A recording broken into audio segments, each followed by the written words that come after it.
सी news Bharat में फिर से आपका एक बार स्वागत है। वक्त हो चुका है झारखंड बुलेटिन का, जहां बात होगी कैसे लातेहार में अलविदा जुमे के दिन मस्जिदों में उमड़ी नमाजियों की भीड़, अमन चैन बरकत मगफिरत के लिए मांगी दुआएं। साथ ही बताएंगे कि कैसे लातेहार और पाकुड़ में रोजेदारों ने अकीदत के साथ अलविदा जुमे की नमाज अदा की। और भी तमाम खबरों पर आइए करते हैं विस्तार से चर्चा। चतरा पुलिस ने एक बार फिर नशे के सौदागरों पर नकेल कसने का काम किया है।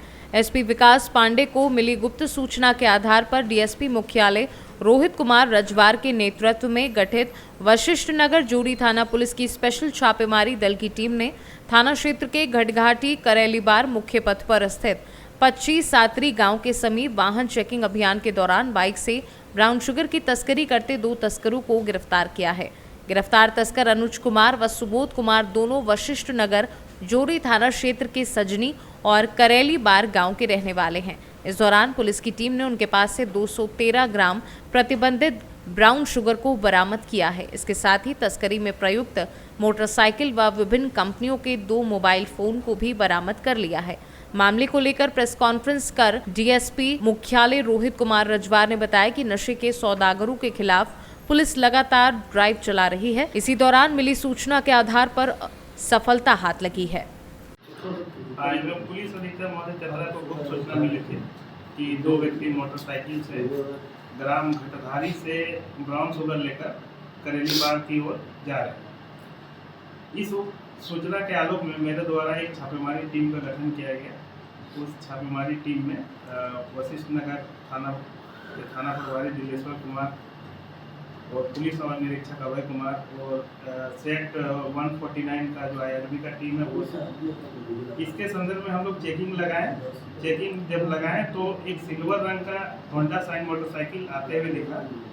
जब उनको रोकने के लिए कहा गया तो वो रुके नहीं, वो पुलिस को चकमा देकर भागने लगे।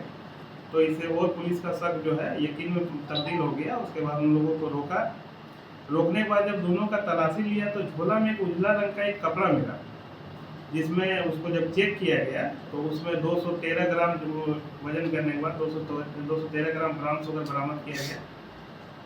उसमें से ब्राउन शुगर बरामद करने के बाद दोनों को विधिवत रूप से गिरफ्तार किया गया। इसमें एक मोटरसाइकिल को भी सीज किया गया है।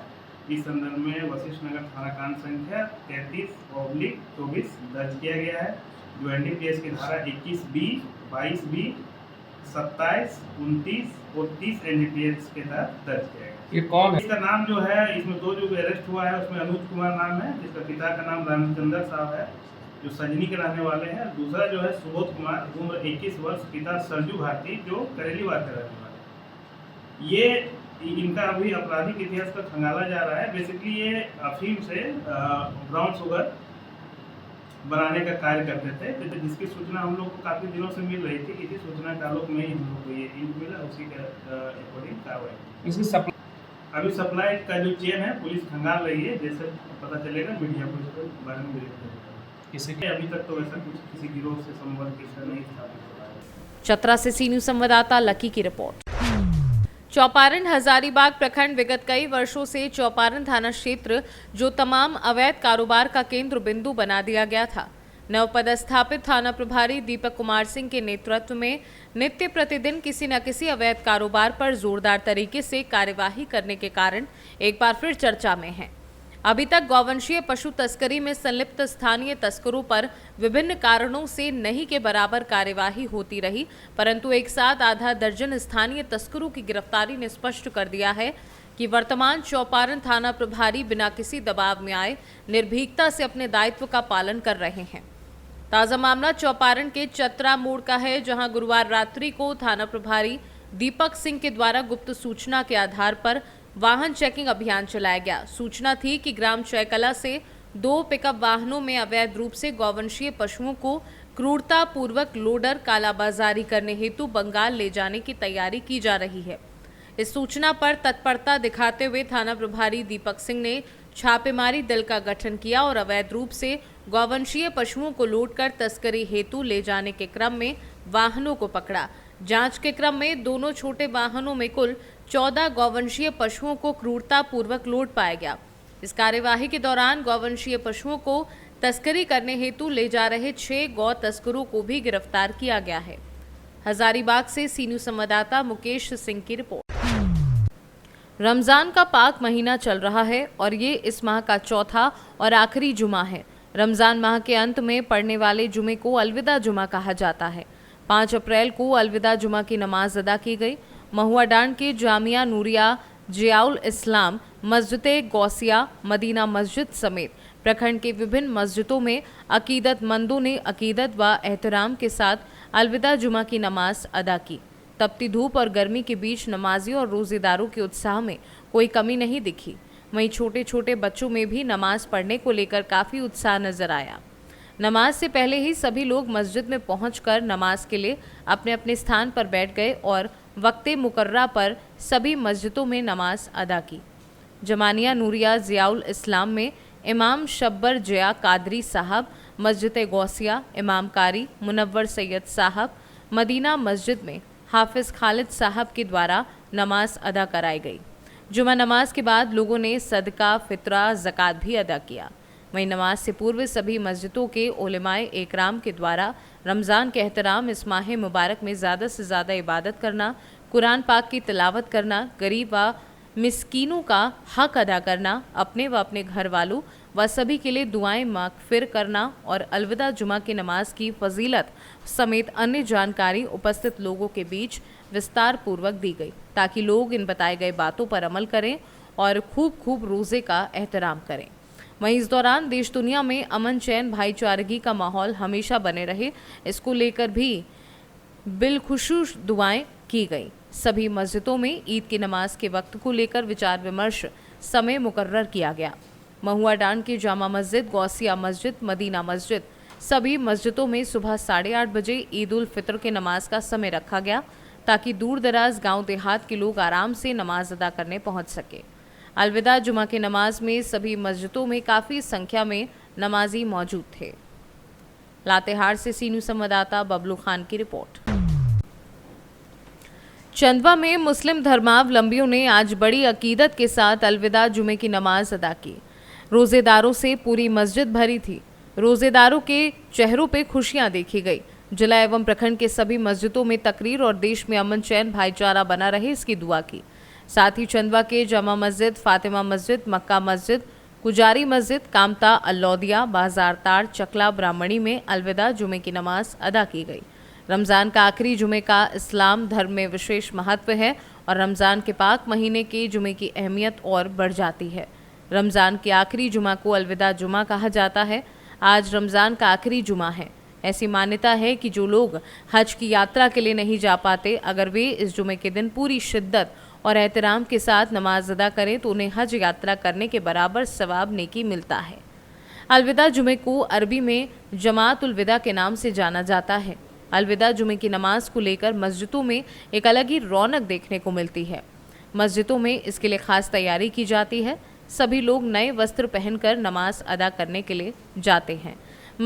बच्चों से लेकर बूढ़ों तक सभी लोग इस दिन मस्जिदों में इबादत करते हैं। ऐसा कहा जाता है कि अलविदा जुमे में नमाज अदा कर लोग जो जायज़ दुआ मांगते हैं वह पूरी होती है। साथ ही अल्लाह की रहमत और बरकत मिलती है। साथ ही व्यक्ति को अपने गुनाहों की माफ़ी मिलती है। अलविदा जुमे के बाद ईद का पर्व मनाया जाएगा, जिसे ईद उल फितर या मीठी ईद के नाम से जाना जाता है। ईद का पर्व इस्लामिक कैलेंडर के 10वें महीने की पहली तारीख को चांद देखने के बाद हर साल मनाया जाता है। इस महीने की पहली चांद वाली रात को ईद उल फितर का पर्व मनाया जाएगा। लातेहार से सी न्यूज़ संवाददाता बबलू खान की रिपोर्ट। रमज़ान के पाक महीने के अंतिम जुमे को रोज़ेदारों ने अलविदा की नमाज अदा की। तपती भीषण गर्मी में भी नमाज अदा करने पाकुड़ शहर सहित ग्रामीण अंचलों के तमाम मस्जिदें खचाखच भरी हुई थी। शुक्रवार को मगफिरत और रहमत के पाक महीने में आखिरी जुमा यानी अलविदा की नमाज अदा करने के लिए नमाजियों की भीड़ उमड़ी। इमाम के पीछे पहली लाइन में जगह पाने को हर नमाजी उत्साहित दिखा। वहीं पाकुड़ सदर प्रखंड के चेंगा डांगा स्थित जुमा मस्जिद में इमाम साहब ने नमाज अदा कराने के बाद देश और मुल्क में अमन, चैन और भाईचारा कायम रहे, इसके लिए दुआ मांगी। इमाम मौलाना अब्दुल रौब साहब ने बताया कि ये जुमा अलविदा इसलिए कहा जाता है कि ये रमज़ान का आखिरी जुमा होता है। जुमे के बाद रमज़ान समाप्त हो जाते हैं, उसके बाद ईद मनाई जाती है उन्होंने बताया कि अल्लाह ताला ने रमज़ान के इनाम के बदले में ये तोहफा दिया है, जिसमें घर में बच्चों से लेकर बुजुर्ग तक हर किसी के शरीर पर नया लिबास होता है। ईद की अहमियत रोजेदार के लिए होती है। पाकुड़ से सी न्यूज़ संवाददाता पंकज भगत की रिपोर्ट। गांव में भाकपा माले विधायक विनोद सिंह का एक दिवसीय कार्यक्रम रखा गया, जिसमें माले कार्यकर्ताओं ने विनोद सिंह का भव्य स्वागत किया। गावा हटिया मैदान में कार्यकर्ताओं की भारी भीड़ उमड़ पड़ी थी। हजारों की संख्या में लोगों ने विनोद सिंह को सुना। कार्यक्रम में मुख्य रूप से धनवार के पूर्व विधायक राजकुमार यादव उपस्थित थे। राजकुमार यादव ने कहा कि इस बार गरीब, दलितों और पिछड़ों की आवाज संसद में सुनाई देगी। उन्होंने भाजपा सरकार पर जमकर निशाना साधा। वहीं विनोद सिंह ने कार्यक्रम को संबोधित करते हुए कहा कि भाजपा की सरकार ने झूठे वादे किए और वोट लिया, लेकिन गरीबों के हित के लिए कुछ नहीं किया। बेरोजगारी, शिक्षा, स्वास्थ्य और विकास के नाम पर कोई काम नहीं किया। कार्यक्रम में प्रखंड सचिव नागेश्वर यादव, मुन्ना राणा, अशोक मिस्त्री, आनंद यादव और हजारों लोग उपस्थित थे।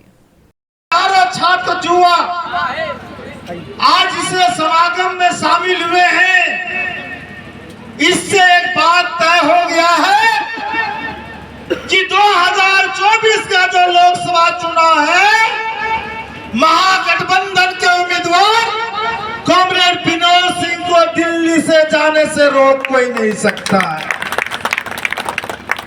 और इसीलिए